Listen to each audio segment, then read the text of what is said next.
Anyway, Alexa, welcome again. It's lovely to see you. Your question for Rosie. It's a bit similar to Anna's, but it was, what kind of vocal training would you recommend specifically for musical theatre? Well, see, I believe that, how old are you, Alexa? 16. 16. See, I'm a great believer, and a lot of the colleges feel this too, that the basic training should be, I don't know what you call it. I mean, I don't like to use the word classical technique anymore because that sounds a bit old-fashioned, but the basic training you should have is that you have an even tone throughout the whole of your vocal range, from the bottom to the top. And that's in head voice, okay?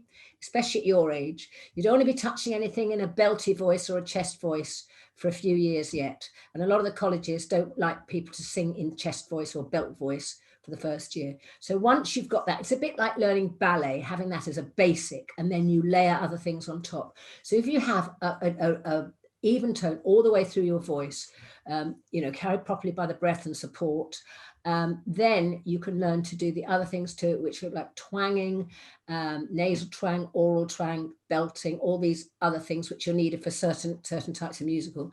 If you do too much of that too soon, because it's very tempting to hear people think, oh, I'll just copy that. You can get into trouble. So that's my advice. That's the sort of bedrock of vocal foundation for me. Once you've got that, then you can add the other things. I think that's really important, because I think a lot of the modern shows have a lot of belt in them, and you will have heard some of these shows.